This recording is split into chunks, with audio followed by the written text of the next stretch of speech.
Hello, my name is Mildred. I'm the host and life coach of Let's Be Real About It. It's a talk show, and this show is where we can be true and we can be real about life issues. We can speak about the traumatic and devastating things that have occurred in our lives or that may be occurring right now at this present time. We will talk with people from all races, all cultures, all religions, all nationalities, because hurt, pain, devastation, and traumatic experience has the ability to affect us all. It doesn't care. It crosses boundaries. It has no respect to person. So nobody is exempt from it. So it's time that we face the truth. It's time that we be real about the truth. It's time that we face life and stop passing the buck, as it say, or the buck, as it say. It's time to stop pointing the finger. It's time to be real. It's time to be real about what's happening in your life. It's time to be real about the issues in your life, because I know you, like me, want to be delivered and want to be set free and healed. And this is your opportunity. So let's be real about life. Let's be real about what's happening in your life. Let's be real about the life situations. God bless.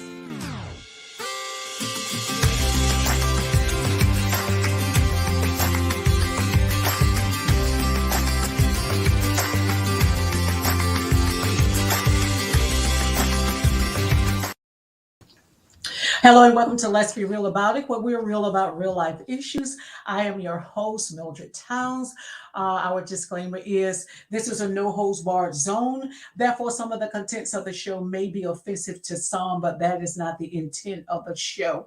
But before I introduce my guest tonight that's coming back for part 2 to tell her story, I wanted to introduce you to my book, Truth, My Closet Secrets Revealed, which is my autobiography, my life story. So I want you to order this book. Please order this book, especially if you got teens that's growing up now, and as old people say, they smelling themselves, just as I did. Make sure that you get this book. Make sure that your teenager read this book, because I guarantee you it will transform their lives, that they don't have to go through what I went through as a teenager. Because I lived my adult life as a teenager, and now I'm living my teenage life as an adult. So my life was reversed. So please make sure you order the book. And also Hear Me a Cry from the Womb, which is a brochure. Anybody of childbearing age, and right now you're thinking about having an abortion, before you do, make sure you order this book, that you don't make a mistake that I did in aborting your child. I aborted 4 of my mother, 6 aborted 4. So make sure that you don't make the mistakes that I did. You can send me an email to iheartministries@gmail.com, and I will send you the information on how to order your book. And also, I want to thank the sponsors of the show, Zion City of Deliverance, our anonymous sponsor, and as well as J&K Style Grill. What up, y'all? It's your boy back on stage. We here at J&K Style and Grill with my main man. J&K Style Grill, home of the original waffle burger, stuffed wings, and Philly steak egg roll. The food was amazing, man. I'm talking about collard green stuffed chicken, mac and cheese stuffed chicken, waffle burger with the special sauce. With the special sauce. Come on, man. What are you doing if you ain't eating here? You're wasting your life. Pull up. J&K Style Grill, you can copy the style, But never the best. we got it. We got it.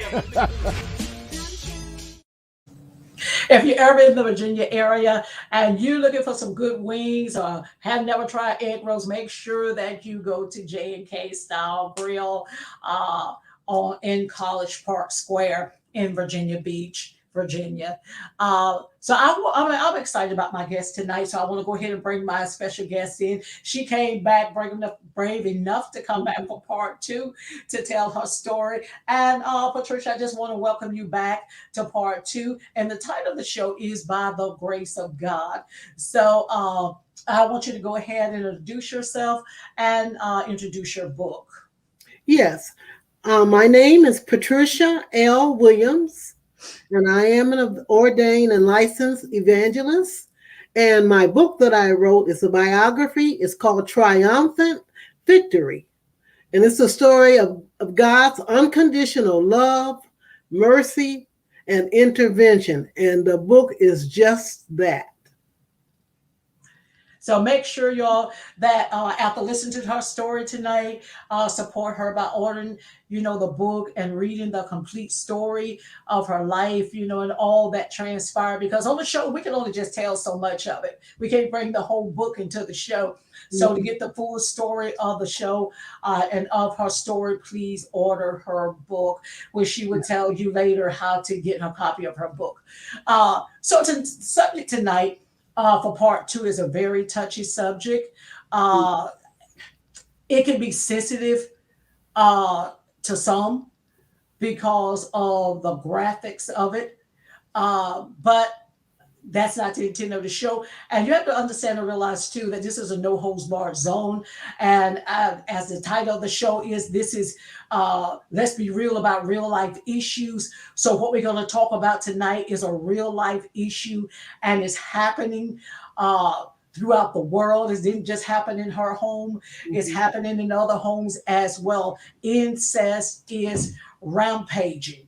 I've heard many stories, and not just her stories. I heard many stories, and my thing about the incest is when it's happening in the church. It's bad when it's happening anywhere, but when it's inside the church and the people who hold the titles. Now I hold the title, but the people who hold the titles and who's supposed to be leaders in the community abusing their children, sexually abusing their children. So, that's a major issue that sets up in the church. So we're going to talk about incest tonight, sexual abuse in the home with her children, with her daughter. So this is going to be the topic tonight. As I said, it's a touchy subject. So what is incest? Incest, sexual contact between close blood relatives, including brothers and sisters, parents and children, grandparents and grandchildren, aunts and uncles with nephews or nieces. And so molestation is sexual assault or sexual abuse of a person. So this was one of the things that was going on in her home. So let's jump into this and let's just get started with this.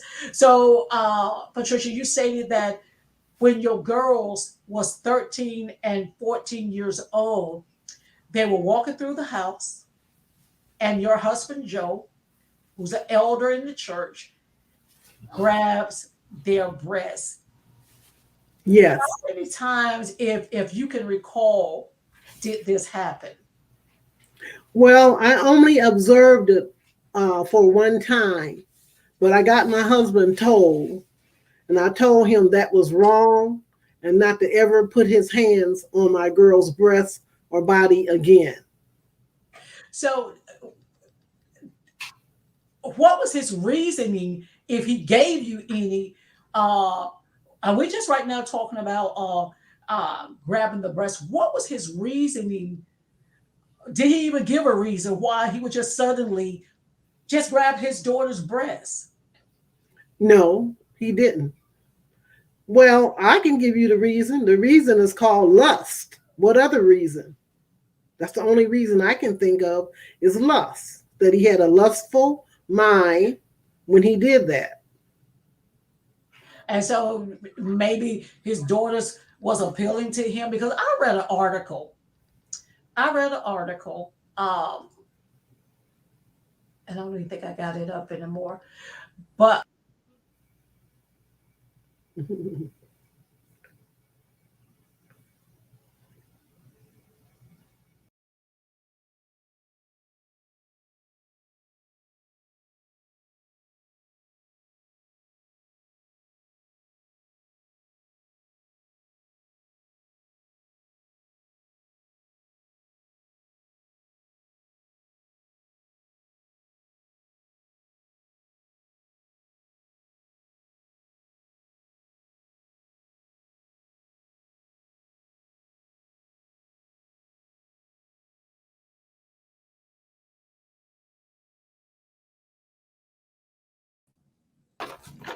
Okay.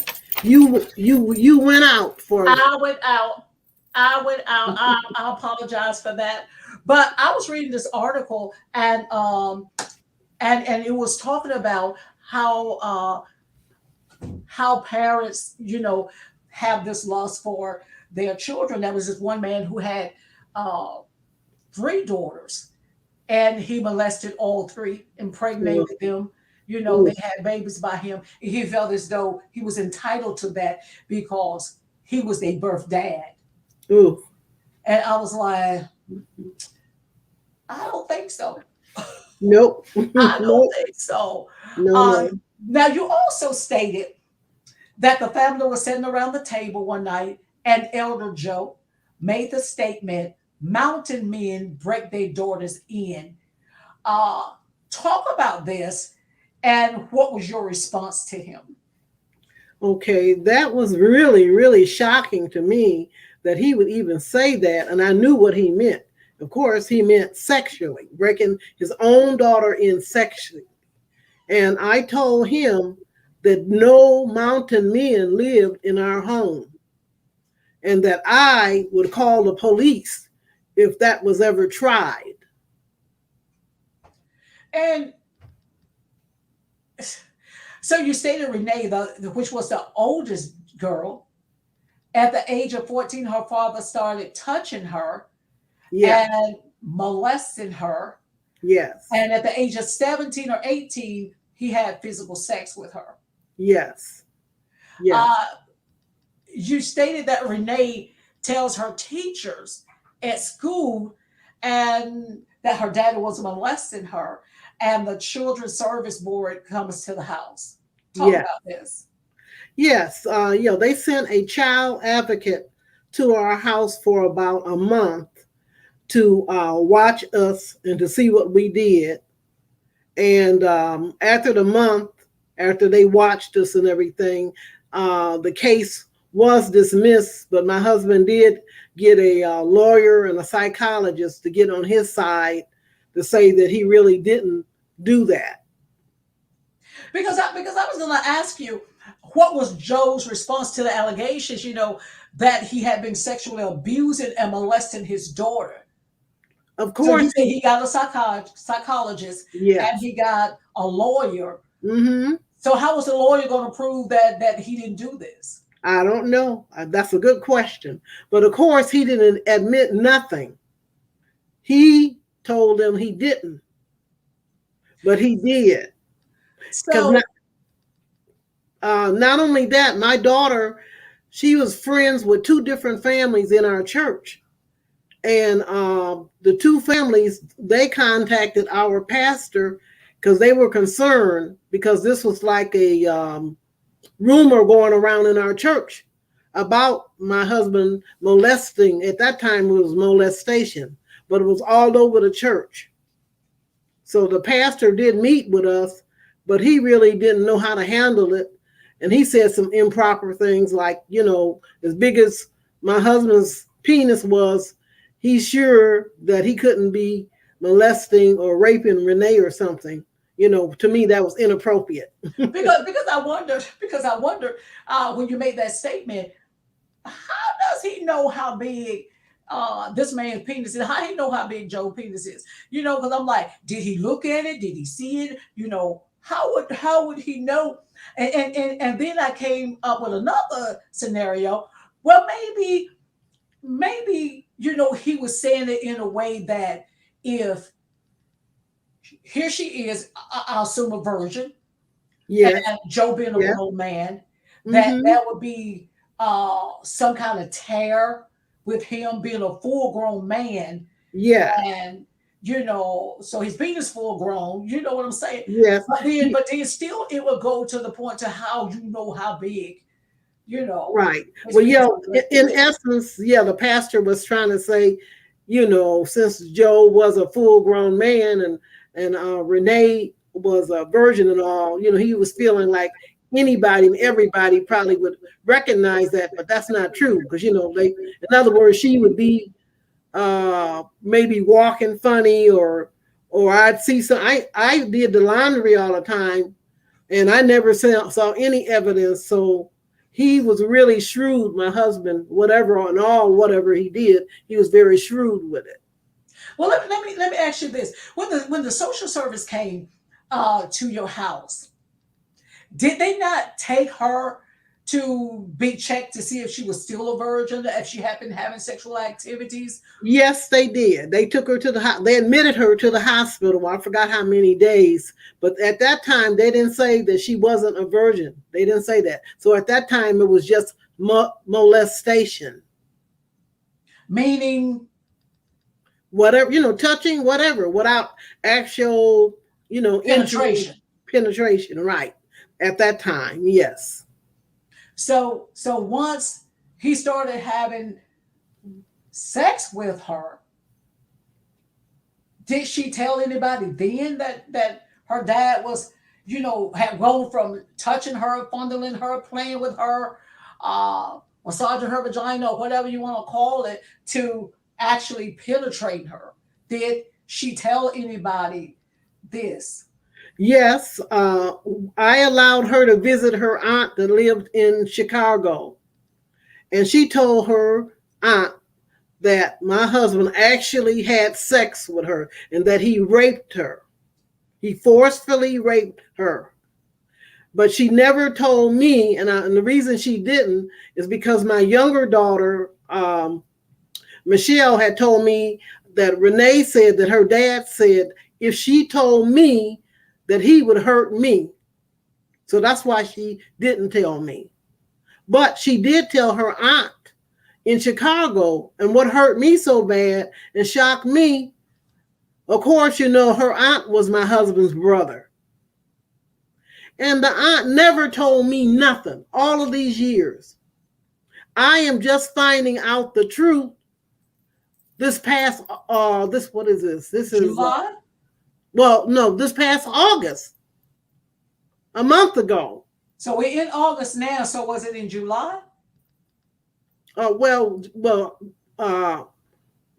okay, let's see. I see what you're saying. Yeah, must have been, no, I think it was the first part of August, first week of August. Yeah, about the first week. And I was just shocked. And I asked her, I said, well, why come you never told me this, that my husband had actually raped my daughter? And she said, well, I really didn't want to have to tell you this. And I thought you already knew it. Now that makes no sense. Because if I found out something like that, I would call the parent right away, whether I thought they knew it or not, just to, protect the daughter. So now I really don't know how many times that might have occurred. Let me ask you this. And knowing that he was fondling your daughter, molesting your daughter, when you found that out, why you didn't take her out of the home? Well, no, I didn't think of taking her out of the home because, to be honest with you, at first, even about the fondling or molestation, I wasn't really for sure. You know what I mean? Because, like I said, it was like a rumor going around in church because she talked to the parents of the children at church. But this is when she was younger, like 14 or whatever. So I didn't know if it really had happened or not. I was hoping he hadn't done that. But but for him to graduate to actually raping her, and then his own sister wouldn't tell me. To me, that means she wanted to cover up the truth. That she wanted to cover him, protect him. That's what it means to me. So you stated too that the sister-in-law, your sister-in-law, his sister, had said that he made the statement that the reason why he was a sexual abusing her was because your daughter reminded him of you. Now, this was my thought on that too, because something came to my mind today. Do you think that maybe he was molesting her during part of the 12 times that you was in the psych ward, that you wasn't home, you wasn't in the bed with him, you wasn't having sex with him, you wasn't available to him, and because in his mind, when he looked at her, he saw you, so he abused her. But then on the other hand, that don't make sense either, because that's not a legitimate excuse. No, it isn't. But no, he's not the one that stated that he abused her or sexually had sex with her because she looks like me. One of his other sisters said that to me.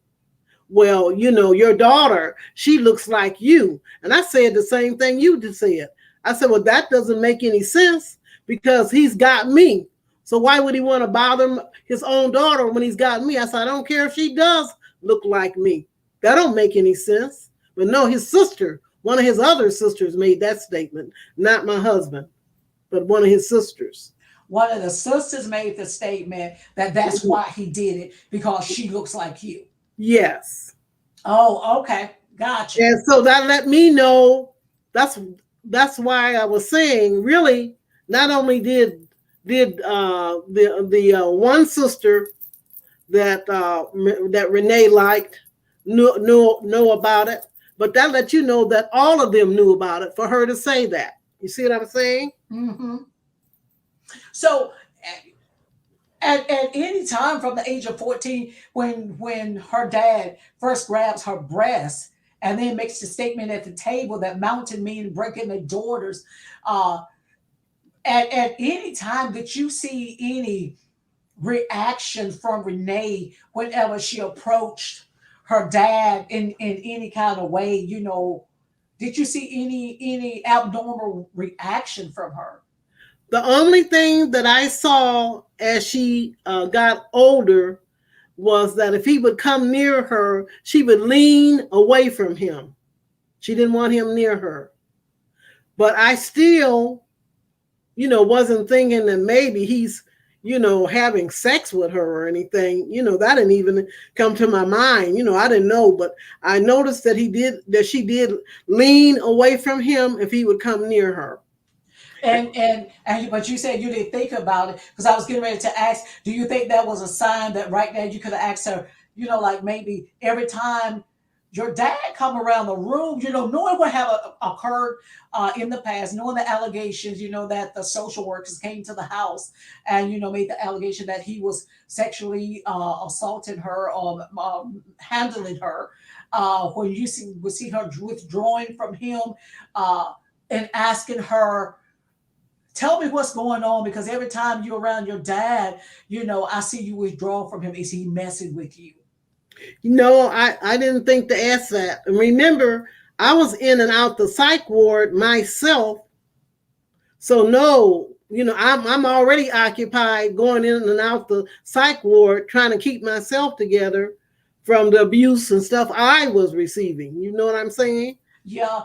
Who did your daughter stay with when you was in, the 12 times or 13 times that you was in the psych ward? Who did they stay with? No, they stayed right in the house. All of them. All three of the children stayed right in the house while I was at the psych ward. Yes. So he didn't mess with Michelle or the son. It was just it was just Renee, as far as Renee. I know of. Mm-hmm. Okay. Yes. Yes. So so this experience with Renee was so horrific that she attempted suicide twice. That's correct. Yes. I really hated that. Yes. So the first time, did she jump in the river in Toledo, Ohio, or how did she end up in the river? Well, that part I don't really know. I had a phone call long distance where somebody that knew me told me that Renee was in the news and that she was floating out in the river holding on a piece of thin ice. So it was during the winter time. It was in January during that time, yes. And she was just floating in the water, just holding on to the ice. Yes. Because she probably couldn't get the images, and I'm just surmising that maybe she couldn't get the images out of her head or thinking about this. My dad is really doing this to me. And well, sure. That would traumatize anybody, because even when he gave me the black eye, that traumatized me a whole lot, worse than all the other times, because he repeatedly hit me with his fists in my face, rapidly, and held me by the hair and did it. Like something. And secondly, the second attempt to that she did to commit suicide, she took pills, went into a coma. Yes. Then she had brain damage. So now she's in a nursing home uh, today in Toledo, Ohio. So talk about how she's doing and you know Okay. where she's at right now. Yes, well, we give God all the glory for sparing her life both times. But this Yes, last time, yes, she has brain damage. She's in a wheelchair. She can't walk. And it's affected her. She has a lot of other disabilities because of the brain damage that's associated with that.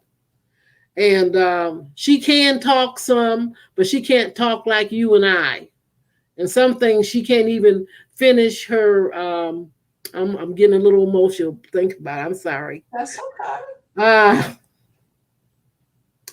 Take your yes. time. And so, anyway, and so she's been in a nursing home for the last 8 years because of all of this, separated from the family. And we have been trying to get her here for the last 8 years. But here in Florida, it seems to be so difficult to get someone transferred from one state to another. And by the way, when her father died, she didn't even come to his funeral. Mm. And this is before she committed suicide. When he died, she did not come to his funeral. So we only have a few minutes left. So Michelle right now is seeing a psychiatrist as well. Talk 1 minute briefly about that. Psychologist. Yeah, psychologist, because she felt bad and she felt that maybe she helped cause what happened to Renee because she didn't tell me either. But she was just she's younger than a few years younger than Renee. So I told her, I said, no, you're not to blame. I said, your father bears the blame, but she's still trying to get over that because she felt bad because she didn't tell me what Renee had told her about, her father raping her. But see, the father had said he would harm me if Renee told me. And then Michelle, she was also concerned because she knew that my husband was a real strict and harsh, what do you call it, disciplinarian. So she, was scared too and didn't know what might happen to her for telling me too. So that's an awful, diabolical plan to put anybody in. Awful. Yeah, and I would say too, and I'm sure that you will agree that I would say to any child that's in a home and you're being molested, you being touched in any shape, form, or fashion by your dad, by your brother, by your granddaddy. Because, like I told you, I haven't just started uh, doing this ministry. I did it in Atlanta, and I heard Yeah. stories of grandfathers wanting to molest their granddaughters, and Mm-hmm. fathers going to church preaching, standing in the pulpit preaching, coming back home and raping their daughters, and Yes. so the traumatic experience traumatized uh, Yeah. these young kids. So out of I talk about it, don't go through this in silence. Don't No. keep your mouth shut No. if you're being sexually That's abused, right. sexually assaulted, if you're being raped, if you're being, anything like this in your home, as I said, by your father, by your grandfather, by your uncle, by your brothers, anybody. Please, Yeah. please, please tell somebody. If you feel as though you can't tell your parents, tell your teacher, tell somebody at school. Yes. Yes. Leave at home and let your mother know why you're leaving the home. Tell your mother. Yeah, and sometimes there's situations to where the mother molests the sons. That's true. Mothers have sex with their sons, That's right. and molesting their sons. So I say this to the sons as well. If you're being molested, if you're being touched by your mother, your grandmother, your sister, your aunt, Mm-hmm. people down the road, your neighbor, anybody, Yeah. don't do this in silence. Talk in silence. Talk to somebody. Tell somebody. Tell Yeah. somebody about it. And may I say this Yes, also? ma'am. To me, for the relatives, if you have seen something or heard something and you know something going on, don't be like my husband's sister, you should say something, because these are lives that are being affected by this. You shouldn't want to cover up your other relatives and what he's doing, but you should say something, because you should want the person that's being abused to be helped. Yes, yes. So please, please, please. And there are abuse hotlines as well. And find out in your community, in your state, in your town, uh, what's the hotline number, and make sure Mhm. that you call the hotline number. And if you can't get through to the hotline number, make sure you call 911. Pick up that phone and call 911 and Yes, by report it. all means. Yes. Report it. You don't have to Yes. suffer through this. You don't have to go through the traumatic experience. You don't have to be traumatized by this and then the Yes. rest of your life be messed up because of Amen. something that happened that you had no control over. So please tell somebody, tell somebody, tell Yeah, somebody. that's Uh, right. Amen. Patricia, is there anything else that you want to add real quick? No, it isn't. And like you said, please, you all, if you're being abused or sexually or whatever, tell somebody. Get help. Amen. Amen. And another thing that I want to add real quick.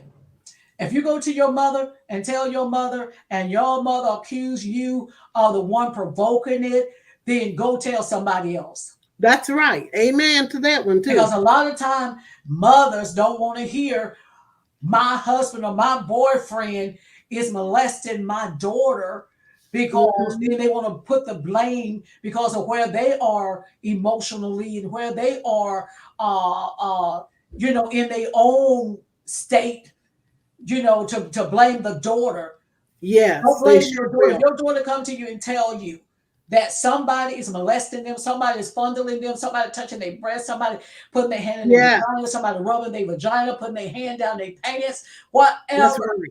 believe your daughter, check it out, go get help.